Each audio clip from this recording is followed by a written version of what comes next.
All right, we're here in a Mississippi prison with Eric. You haven't stopped smiling since I've seen you. Yeah, I love this. I love this. This And is you're a part of the awesome. newspaper. You just Yes, told me sir. that. So I write the newspaper here at EMCF. We call it The Change Inside. And what we do is we write about inmates who have changed and Wow. are trying to change, about education and stuff like that, about when they go home and stuff like that. Dang, So I need to get some of those. I Yeah. want to get some of those Awesome. articles. I would love to just start with your childhood, how you grew up. All right. So I grew up in Natchez, Mississippi, and I had a good childhood, man. I grew up in a Catholic school, cathedral, and played sports my whole life. And my family based our life around sports. And my grandmother died. She was real big on me, my inspiration, and she died from cancer when I was real young. So I kind of lost something dear to me, and I kind of fell off with the wrong crowd and started smoking marijuana at a real young age and stuff like that. And it always was my crutch. And I always thought I needed to use like death of lost loved ones and stuff like that as an escape for all the things that I was going through. I was molested when I was a child by my uncle. So it was a lot of little things that I had to improvise when I was a kid and go about because I didn't know how to. Did anyone know that happened? Yeah, or- we actually took it to court, and then he actually got 5 years probation for it. He didn't see any jail time or anything like that. So it kind of humiliated my family a little bit. So we moved to Panama City, Florida, and I grew up down there. And man, I really loved the life down there, but it was fast, and I got into the party, and I had a kid at 16, and you know, been drugging and doing things like that my whole life, and it was just real fast for me. You know what I mean? And I kind of lost myself. My second son, he was born, and he died from brain aneurysms, and I had lost my child's mother. She got bad off, and I got bad off, and like Was it drugs? yeah, doing drugs was real bad, and we didn't really know who Christ was. I knew who Christ was when I was growing up as a kid, but I had veered away from him, and I blamed God for a long time why He took my son from me. If he was a loving God, then how could He take a child from me like that? And I just really got lost, honestly. But as years went by, I got in trouble, and because of drugs, and I came to prison. It's crazy, it really is. But I found Christ here, and I found a calling for me, and I love to write, and I've loved sports my whole life, and I love people. Yeah. And man, giving people hope. Like when I walk on the zones all the time, and they know I'm there for one reason, to write an article about them, and I'm there to talk about Jesus and stuff like that, man. And it's awesome, it really is. And I didn't know I was doing this today until Friday, but I should have known, really, because I know God's going to steer me in a direction. Yeah. So I should have known when y'all were coming that He was going to bring me to y'all. But Yeah.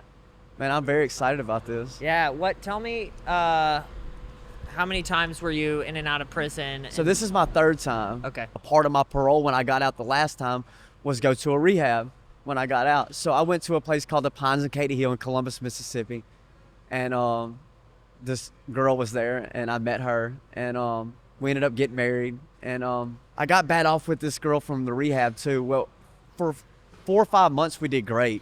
We moved back to Natchez, lived with my dad, had our own nice place. We was doing great. And one weekend her family had come down to visit, and her aunt had brought drugs with her, and we relapsed, and and it one thing led to another. We moved back to where her family was in Columbus, and got bad on drugs, was living at her dad's house, and lost our place and stuff like that. And anyway, so one night I was taking some drugs and stuff to somebody that I knew, and came across a roadblock, and I was high, and I took the police on a high-speed chase from the roadblock with a bunch of drugs in the car, and I mean more drugs than I could throw out.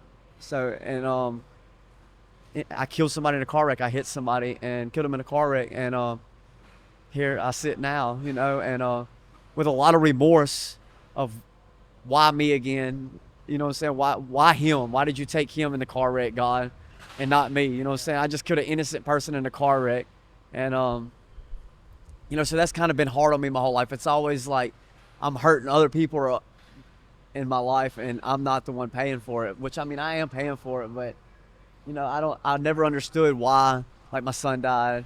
And then now this innocent kid, he was 24 years old. He had a great future ahead of him. He was a college student at Mississippi State.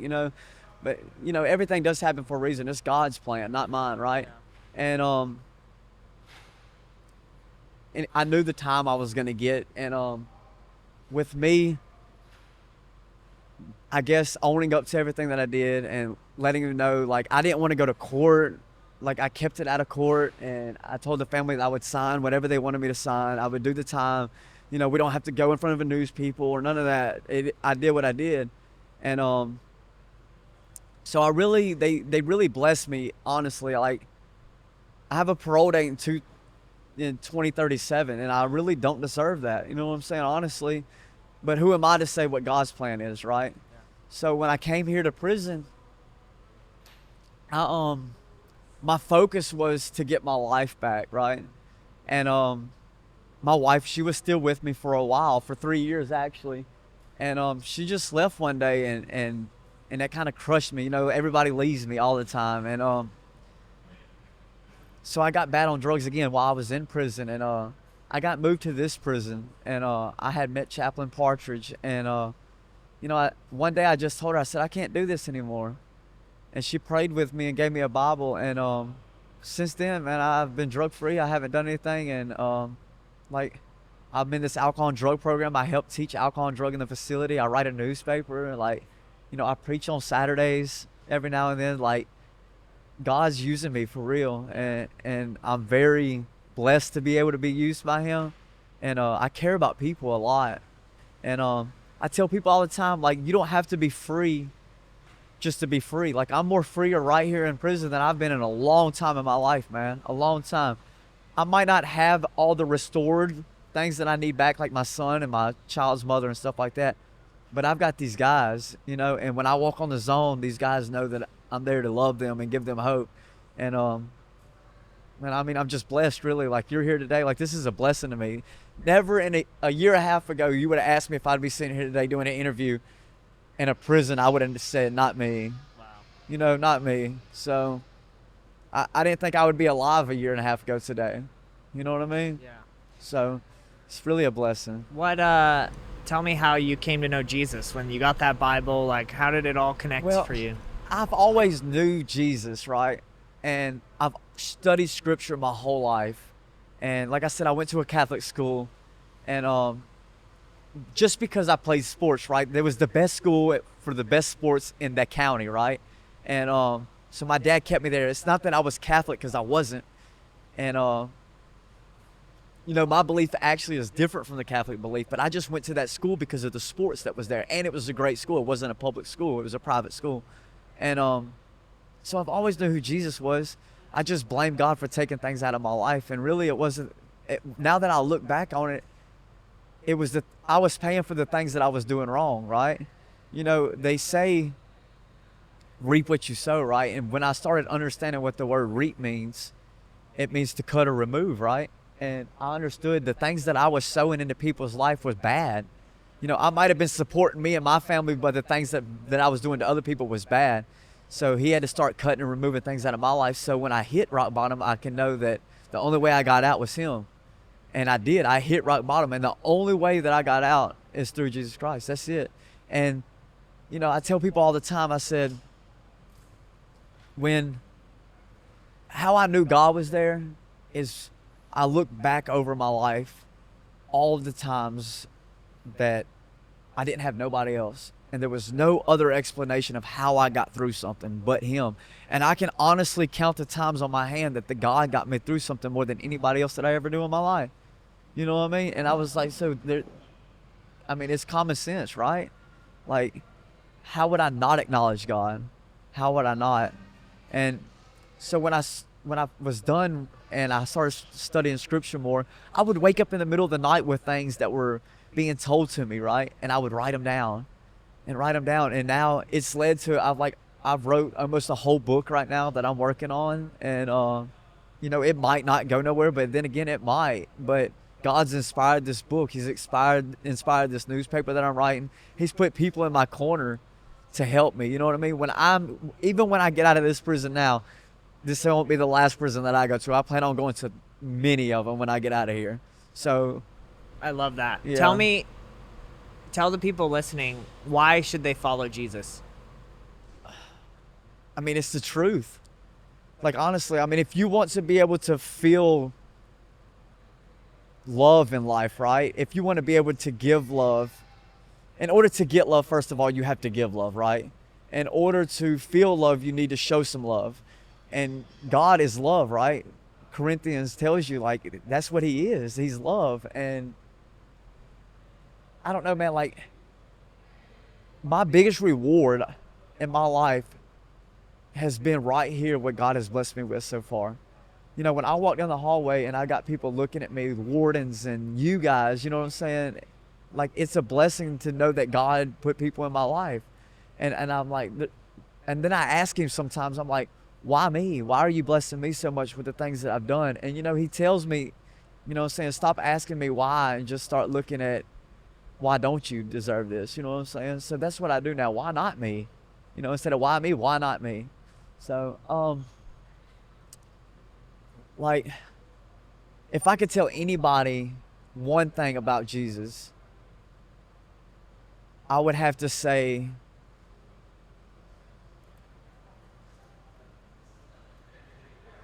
just the blessings that he gives you, really. I mean, I would of course say love, but blessings. You know, and when I say blessings, I mean, he created people to love everybody, right? He created people for people.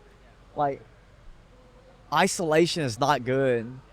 It's not. I want people to understand that. I want people to understand that just because things have happened to you in your past does not mean you have to just stay stuck in it at all. So one of my favorite preachers is Stephen Furtick. And he, like, I'm working on his book right now, and I teach his book on our zone 3 days a week. And he says in his book, he says that you're not stuck unless you stop, right? And I mean, how powerful is that? Because you think about it, if you just keep pushing and you keep moving, you can do anything through Christ who strengthens you, right? Christ is in you. If you abide in him, he will abide in you, right? And like I'll say it 100 times, I don't deserve the things that I have. You know, I really don't in my eyes, but who am I? I'm nobody, right? But I'm everybody in God's eyes. You know, I am chosen, I'm loved, I'm all these things that Ephesians tells me I am. And so is everybody else, and I want them to know that. So my biggest goal in this prison and any other prison when I get out, and even my family's life right now, is let them know that you don't have to do this alone. You're not alone. There's more of us that are alike than we are different, you know? So, and I mean, I'm very, very blessed to be able to do this. How long you been sober for? Almost a year. Okay. Almost a year. Congratulations. Yes, definitely. So I really, honestly, so I'm not real big on like counting the days, right? So like, I'm not big on goals either. Like they say make goals and stuff like that, which is great. But if I focus on the goal that I have 6 months from now, then I'm going to miss the blessing that God's going to give me today, right? And I don't want to miss the blessing that God's going to give me today. Yeah. So I'm not trying to worry about yesterday. I'm just trying to be better today than I was yesterday. Yeah. And I'm going to live in the moment now. And if he blesses me with something else tomorrow, then so be it, right? So I've been in prison since 2020 until now, so almost 5 years. And this time. And altogether, almost 10, 11 years. And who I was before I met Jesus Christ was a gangbanger, you know, piece of crap, really. I mean, that's the best way I could put it. In my eyes, that's what I thought I was. That's what I was in everybody else's eyes, but not his eyes, right? And like I just thought I would never be anybody. I thought I was just going to be a drug user my whole life, you know, trying to run from these resentments and traumas that I had in my whole life. And now Christ is in me. You know, now my purpose in life is to let people know that Christ is in them too, right? That's my purpose, and I know that. I know that God's got me right here for a reason, and until he's done with me, I don't want to go anywhere else. I've been sober since August of last year. And what's your favorite verse? My favorite verse? I would have to say 1 Colossians 1:10. He just says that you don't have to please men, you just please God. You know, and that's something that I struggle with in my life, is trying to be a people pleaser, and I don't have to do that. So I just have one to please, and that's him, right? So, um, I have something that I tell the guys all the time, right? And I want to say this on the air because I want people to understand this, right? So when you stop making it about you, that's when everything becomes about you, right? And they don't understand sometimes when I tell them that. I said, when you stop worrying about everything is owed to you and belongs to you, and that you're entitled to everything, and you start giving the last thing that you have, and encouraging words and lifting somebody up instead of knocking them down, and loving them, then everything will start being blessed to you. You know, everything will be restored to you. Like, you'll start receiving more blessings than you'll ever see in your life. When you become a blessing, you start getting blessings, right? And that's what I've done here, man. Come on. That's amazing. Well, thank you so much for Thank coming you. here and telling your story. Man, I This love is y'all. amazing. Thank y'all so Love much. y'all. God bless you. Thank you, brother. Thank you.